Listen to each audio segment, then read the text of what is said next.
You don't know? We can ask. And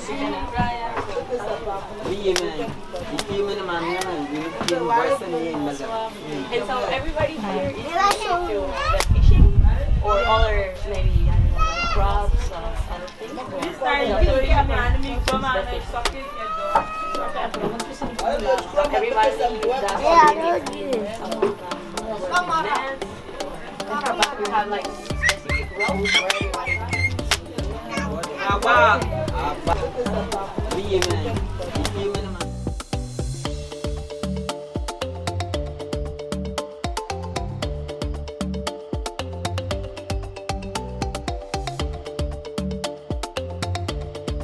Douala, c'est une ville côtière, également une ville économique de forte urbanisation. Et c'est une ville qui est inondée d'innombrables déchets plastiques. Il y a une quantité qui est acheminée vers le fleuve que nous voyons là derrière nous.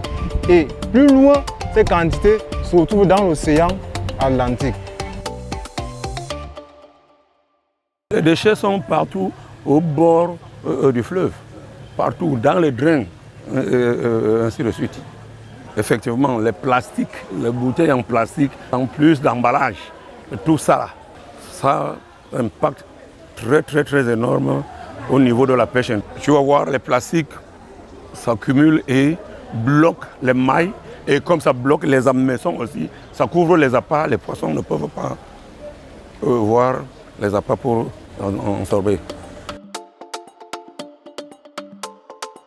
Moi, je suis une douala, mais pas douala de Bonaberi, douala de Bonapriso. Mais quand j'ai commencé à vendre des poissons ici, il y avait exagérément de poissons. Exagérément.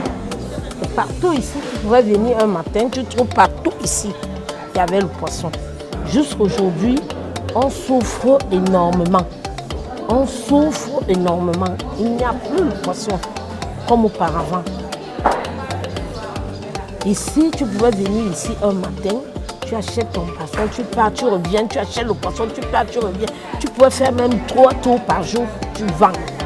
Mais maintenant, tu pars, depuis le matin, nous sommes là, on n'a même pas eu. Donc, nous souffrons énormément. Avant, les déchets n'étaient pas comme ça. Maintenant, comme avec le déchet de filet, ça éloigne le poisson de là. Avant, un pêcheur peut aller à l'eau, il fait une journée, 2 jours, il sort avec son poisson. Maintenant, on parcourt des kilomètres pour avoir le poisson. Bon, les déchets de filet s'accumulent, vous voyez, c'est un désordre. C'est là où ça s'accumule. C'est partout. Il y en a quand le pêcheur sort avec du filet gâté, donc il n'y a pas une position fixe qu'on peut jeter le déchet du filet. Donc ils viennent là, ils achètent encore le neuf, le filet gâté, ils jettent qu'à l'eau pour que la mer l'emporte. Et maintenant, ça calque sur place, ça ne part pas. Ouais. C'est pour cela que vous voyez que c'est stocké partout.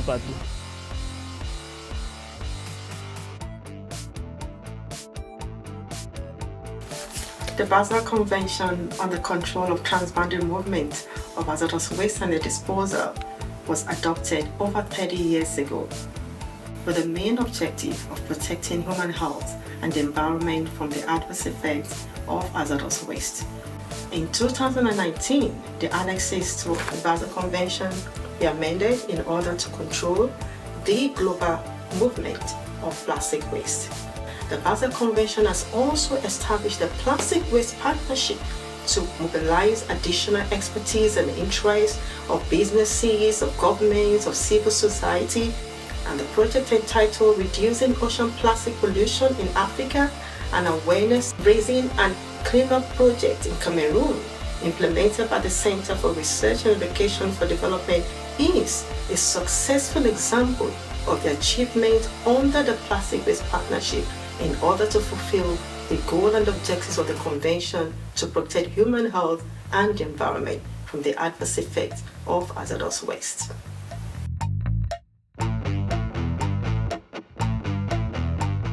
Ce projet consistait à sensibiliser sur les plastiques, la pollution plastique et les produits chimiques dangereux contenus dans les plastiques qui sont parfois non indiqués sur les emballages de plastique. On est plus focalisé sur la pollution physique, c'est-à-dire les bouteilles, les emballages de moins de 60 microns d'épaisseur. On sait que lorsqu'ils sont pleins dans les caniveaux ou bien dans les drains, après les pluies, il y a inondation. On sait que c'est des milieux qui attirent soit les insectes ou les mouches.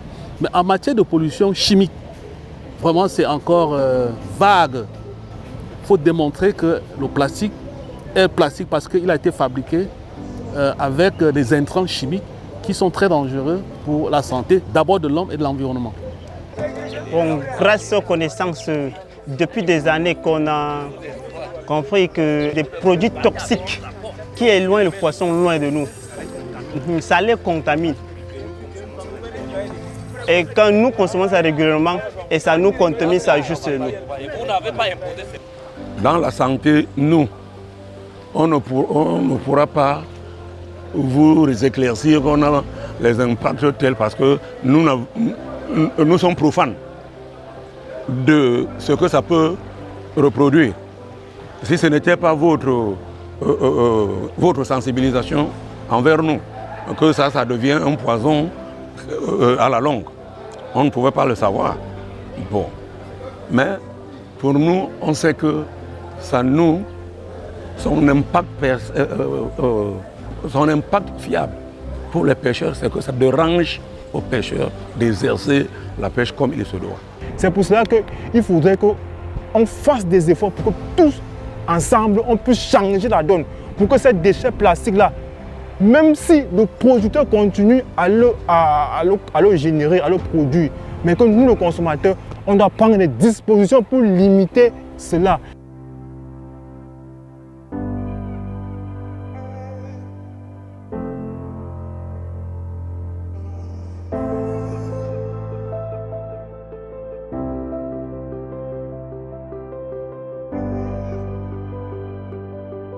Ce projet nous a permis de mettre ensemble tous les acteurs qui interviennent dans la gestion écologiquement rationnelle des déchets plastiques, les ministères publics, les communautés, les ONG locales qui ont contribué dans les activités de tous les jours, dans les audits, parler aux communautés des pêcheurs dans les différents campements au niveau de la baie du Vouri. Il est très important d'aborder cette question au niveau mondial. Et le rôle de notre gouvernement, c'est de pouvoir internaliser toutes les dispositions de cette coopération internationale au niveau de notre pays pour pouvoir mieux adresser cette question de pollution plastique.